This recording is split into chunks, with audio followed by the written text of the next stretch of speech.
Thrones, the big takeaway from this debut episode of season 2 is that they did blood and cheese. Famous, classic Game of Thrones moment. But they made a significant change, and I'm very curious to see the reaction to this change because you didn't need to make the change. So the people behind the show intentionally put a feminist spin on the story of blood and cheese. I think it works with what this show has been trying to say during the whole first season. But, to certain fans, this be blood in the water for them. So, again, I'm very curious to see the reaction from the fandom. So for those of you who don't know the source material, here's the original version of Blood and Cheese. Aegon and Helena have 3 children in the books, the twins, but also a second younger son. And when Blood and Cheese break in, they tell Helena to choose between the 2 sons, a son for a son, which is said in this episode. And then she chooses the younger son. In the original story, Helena protects the heir to the throne. But on that note, Blood cruelly steps forward and tells the younger son, "Your mom wants you dead," before, with a single blow, still chopping off the head of the older son that Helena had tried to protect. Classic Game of Thrones, sick, twisted, and brutal. Medieval, very biblical too, a little King Solomon-y, right? Well, not really, but the idea of you've seen in a lot of stories, telling someone to choose and then using that choice against them because you know what they value more. So here, though, just 2 kids, the twins, a boy and a girl. So right there, Helena's being asked to choose between those 2. But Blood and Cheese aren't asking her to choose. They want the son. But just like Aegon, they have trouble telling the difference between the twins. They look the same, especially because, they both have the same hairstyle. So Helena is asked to identify the boy, and she does. Now, Blood thinks it's a misdirect. No way she'd give up to the heir to the throne that easy. But Cheese realizes she would, because she's super unhappy. So she knowingly saves her daughter. It didn't even take her that long. They didn't even have to really push her. And Blood and Cheese kill her son, who has awakened. Very brutal, very Game of Thrones. Killing him in his bed where he sleeps. So obviously, here's the big question: why make the change? Here, and also, was it worth making? To some degree, you have to wonder, why anger the fandom like this? Why not just do it the original way it was told? I'm going to tell you why I think they changed it, but I'm curious to hear your thoughts about it in both regards. All right, so this episode is about the power struggle of men versus women and how mostly men rule this world, even though this show is supposed to be about 2 women fighting for power. As you see in this episode, it's all the dudes. It's still all the dudes. Now, this has been a constant theme in this show, with a great deal of season 1 focusing on how it's the job of women to generate male heirs, right? Remember, they made that very clear at the beginning of last season, that while men die in battle, women die in childbirth. And you saw that throughout season 1. In this episode, there are some key moments that also underscore the struggle for power between men and women. So Dowager Queen Alicent is frustrated. Now she's the Dowager Queen, that she's losing what little power she had back when she was the queen and she could bend the ear of her husband. Fantastic moment, by the way, when we see his statue in the throne room. We're like, what a guy! Although, loss makes the heart grow strong, more fond, right? He had his problems, but at least he was a different kind of king. It's a little frustrating that we're back to another bratty child king. Although I did like when his 2 bros, announced him into court. That was pretty funny. By the way, that ungrateful asshole, she's the one who put him in that position. I guess he feels he's ordained by God or whatever. But she's the one who misunderstood her dad and was like, "Oh, you mean my son should be king? And go, son, get up there and grab that thing." It was all him. She's quite the medieval show mom. All right. So anyway, now that she's further removed from the throne, even her own dad is undercutting her, because he also realizes that she's further away from the throne. He's like, "Bye, Alicent," which is so cold-hearted because he, of course, is the one that put her in this position in the first place, let her taste power, and uses her whenever it suits him. So yeah, Alicent's got it pretty bad. But then, over where a woman does rule, Daemon, well, he doesn't like being queen, right? And tries to act as if he's the king, creating that fantastic moment where he tries to order Princess Rhaenys to do something, and she's like, if only you were the actual king. That was pretty badass. Although I think that actions have consequences, and I think she made him feel real bad. And I think that's one of the reasons that he takes the action that he does at the end of the episode. But speaking of that action, you know what's so interesting about it? Daemon acts more like a female character. Who's wearing a cloak and sneaking around in the background, right? Daemon, having to resort to working behind the scenes and pulling strings by hiring Blood and Cheese as his assassins, who he's been introduced to by his former lady friend, brothel owner revealed last season to be super spy, the White Worm. I mean, he's taken moves right out of her own playbook. Daemon likes the ladies and is not above learning stuff from them. So I guess Daemon, in some ways, a medieval feminist. He's like, works for those ladies. Let me try it myself. Changes aside, and the changes don't bother me because I'm not a super fan of the source material. I fell in love with Game of Thrones because of the shows. But I do think the Blood and Cheese sequence is very well done. In fact, I think it saves this episode, which otherwise, I'm just going to say it, it's a bit boring. I know, I feel bad. For most of this episode, it felt like a lot of the same. You were like, hey, wait a minute, is this just a do-over of season 1? And then also a lot of similarities to like Game of Thrones, right? Like it didn't seem very fresh. There was some sweet, sweet dragon action, which we'll discuss in a moment. No dragon fights though. But I was worried, I was becoming concerned that season 2 would, just be like a redux. So thankfully this Blood and Cheese sequence made me feel a little bit better. I was like, that was crazy. So at least season 2's got that going for it so far. But I mean, they can't have a situation where every episode's kind of ho-hum, except for like one shocking moment at the end. Or maybe they can, we'll see.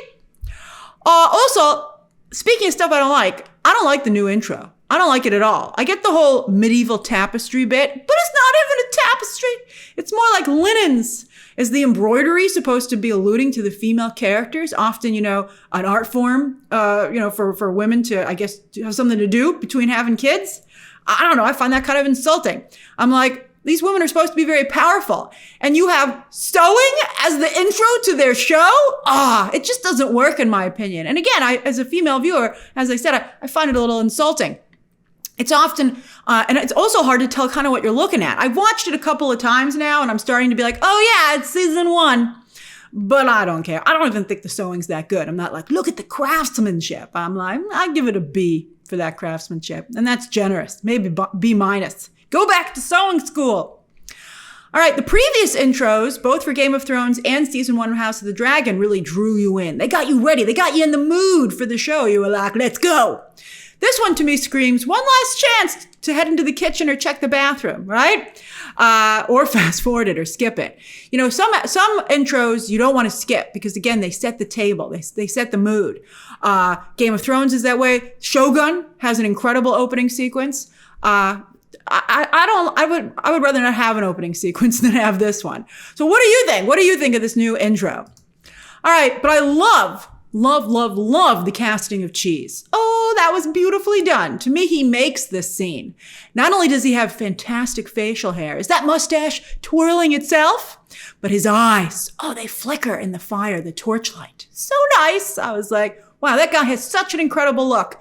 His face was made for this show. In fact, fire is a big part of this episode. And a shout out, by the way, to that massive chandelier. What a fire hazard. I was like, don't walk under that. Methinks there are too many candles on it. I was like, somebody went overboard on that chandelier. Especially during the day. I was like, what's going on with that thing? But metaphor received, writers and production design team. There is a fire raging on both sides. And just in case you didn't realize that Blood was a bad guy, he kicked that dog. I was like, you're going down, buddy. As we know, Helena did not want to marry her brother. But she had no choice. She's a prisoner. And so she relates to her daughter, the one who stays by her side. Who's in the room with her? Her daughter. The one her husband has no interest in, like he has no interest now in his wife. And I believe that that's why Helena makes the choice that she does. I think that she relates to her daughter, while she probably feels that she probably doesn't even see her son as her son, more as an extension of her husband/brother. And of course she wouldn't want anything to do with that. And also, let's not forget, she's already a little off her rocker. But if she, speaking on that note, when she runs into her mother's room, it surely can't help her already fragile psyche to see her mom on top of Sir Cole. Did she even see who it was? Alicent shouldn't worry about it because who's going to believe Helena? But then again, at this point, also for Helena, it's just another crazy day at the medieval office. Look at Helena's own marital situation. So yes, Sir Bitch. I hate this guy.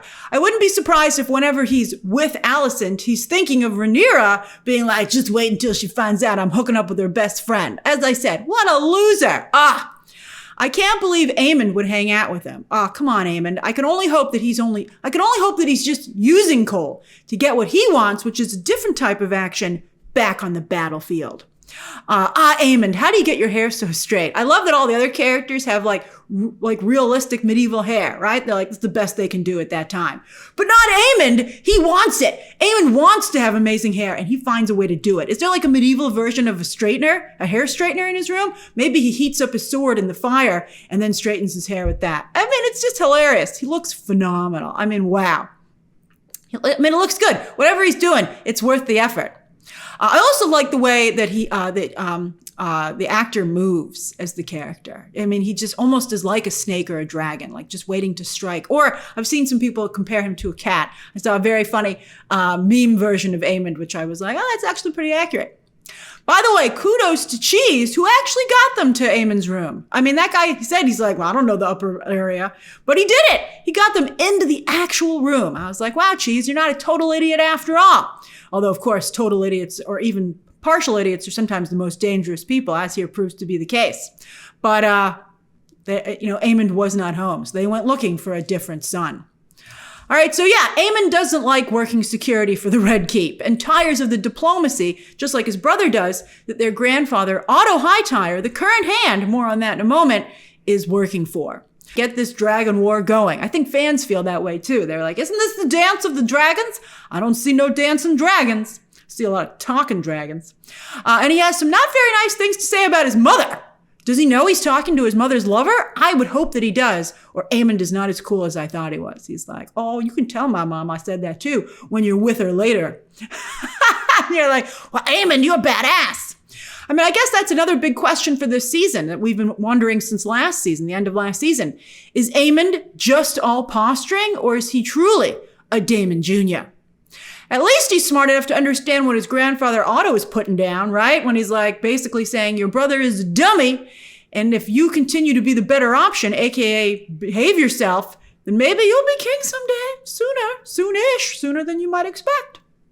So yes, some people fight with swords, some with their tongue. So Criston Cole with both. I couldn't help myself.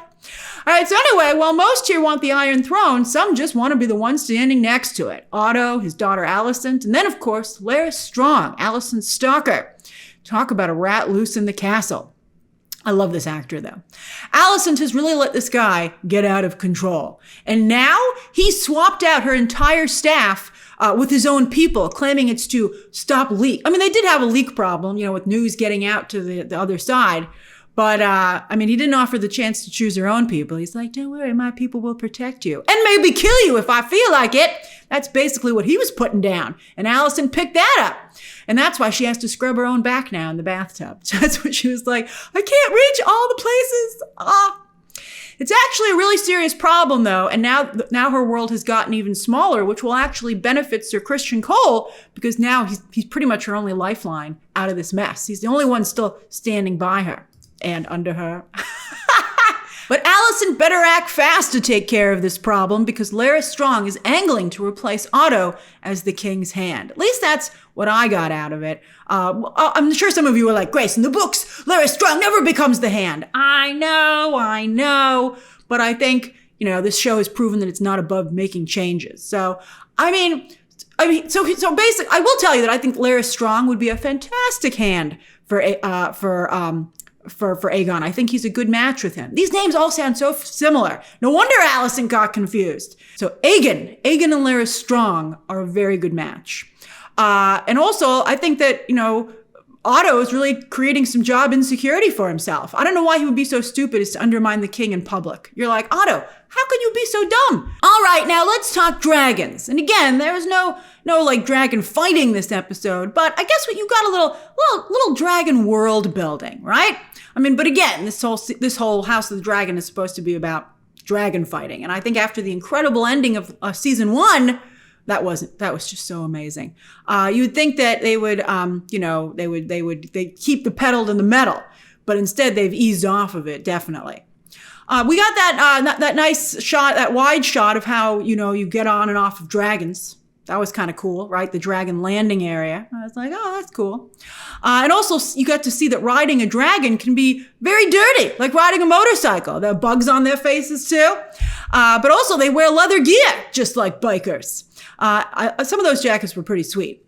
And then seeing Rhaenyra fully dismount her dragon was pretty cool. I was like, wow, the VFX were solid, a little jumpy, but very solid. I was like, wow, I'm amazed that an HBO show can do a full dragon dismount like that. And it was nice too, because it's starting to get to the point where you're like, I know that they're only riding the little like square on top of the dragon's back on like a rig, I think they have to try and, it's almost becoming a little bit like The Volume, which I think is where they film a lot of the dragon riding sequences.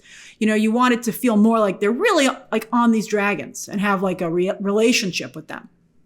All right. So, and that one dragon kind of cried with Rhaenyra. That was nice. All right. So Rhaenyra, after finding the ripped off wing of her son's dragon, yikes. And I think that was his cloak. What were those villagers or whatever going to do with the dragon wing? Maybe they can is there like a market for dragon parts? I mean, dragons, there's a decent amount of dragons this time. But now she can finally accept his death. And I thought but to me, what was the most moving was the scene where the remaining brother, back from his own political mission, remember they split up at the end of last season, which is why Luke, his brother, was alone. But him breaking down, facing his mother after his brother's death. I thought that was really nice. It's frustrating that Rhaenyra, though, is basically turning into Daenerys. I'm like, it's the exact same character. I'd hoped she'd be more of a character of action. I mean, Dany had some action, although only when she went nuts, which was also very frustrating. But I mean, as I said, this show has been advertised as 2 women fighting for power, and yet they were significantly sidelined in this episode. I just found that kind of annoying. I mean, I guess it was realistic. But then why are they the face of all the posters then? I mean, I guess I wish the show would make more of a thing that both houses are just using these women like as mascots, but it's really all the men in the houses that are making the big moves. I guess Rhaenyra is still kind of in charge of her own house, but boy, she's got to get a grip on Daemon. What diplomatic mission did Jace go on? Well, he went to the Wall, where Criston Stark heads up the Night Watch. I think he headed up the Night Watch. He seemed to be in charge, or at least he was in charge of staffing. But that is a huge change from the books, I believe. From what I could tell, he never led the Night's Watch. He was never a part of the Night's Watch. And hopefully we'll get to understand why the show decided to make this change, besides getting the Wall and the Night's Watch back on the show. I don't need another Jon Snow, though. If we're going to have more Starks, I'd like one in the vein of Ned Stark, because he didn't stick around very long. I got to know Jon Snow real well, and that was fine. But now it would be interesting to see a different type of Stark. Also, back to the Wall. Why are we here? Because we know it won't be breached. And I mean, Criston Stark is a major character, and if he's at the Wall as part of the Night's Watch, he can't leave. Even though they asked him to. I guess I don't know why. He said some of his graybeards could go, but I was like, I thought you guys couldn't leave once you were there. So it seems like the rules were a little more lax back then. Maybe that's one of the things they're trying to establish. Because Criston Stark is a major character in the books. He's going to be a big part of things going forward. We're bringing House Stark into play back then. Of course, which is a very well-known family name to the fans. But the Wall, I mean, it's not going to be breached for 200 years in the Game of Thrones show. So again, why are we here? That's the problem with prequels. You're like, I'm from the future And I know that you don't have to watch this wall that closely because it's not going to be a problem for 200 years. So go live your lives, everybody here. I mean, maybe like the White Walkers were almost a problem a couple of times, or maybe we'll get more White Walkers backstory. I mean, maybe they'll end up making it worth our time. But right now, I'm confused as to why we're here. Also, that story about dragons having the heebie-jeebies about crossing the wall, I mean, that was a cool thing to hear. You were like, what's over there? But again, I'm from the future, and I know that dragons were flying over that wall all the time in Game of Thrones. Maybe Daenerys' dragons, because they'd just been hatched, and they didn't know any other older dragons, hadn't heard the rumors about what was over the wall. They're like, what's this wall? I'm going to go fly over it. No one had said, don't do that. All right, so finally, it's Father from Raised by Wolves. He's back on HBO. Well, actually, proper HBO, as Raised by Wolves was a Max show, which was one of the reasons it never got a fair shake, although the story fell apart a little bit towards the end, but it was still a really amazing show. So there he is, and Corlys Velaryon apparently had an accident enforcing Rhaenyra's blockade at sea and was saved by this man, Alan. Oh, I think he knows. I think Corlys knows who Alan really is. And some of you do as well. Don't ruin it! But I think that Alan knows as well, because there is the tension between the two of them is so thick you could cut it with that sword that Alan just gave to Corlys, because apparently Corlys had commissioned that for his grandson, who was just killed by Aemond. And so I guess that has Corlys thinking about relatives and heirs and families, etc., etc. All right, no spoilers, but I'm sure we'll be talking about this pretty soon.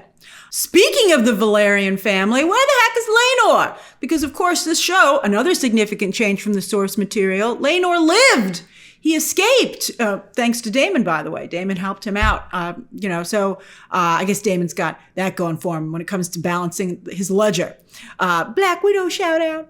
But anyway, where the heck is Laenor? I mean, did they just have that character row off into the sunset? I mean, I think he's got to return. He was a really cool character, and I love that he stayed, that he still lives. And I think, they're doing a lot about gender, but having an LGBT character on this show that was really cool, I think it would be wonderful if he came back. So I hope that he just come back this season. All right. So what do you think of the return of House of the Dragon with season 2? What do you think of this episode? Did you like it all the way through? Did you think it had highs and lows? And what were they? Share your thoughts down below. And what do you think of the changes from the source material? All right, share those thoughts down below. Subscribe today. And of course, as always, you can check out some more videos right now.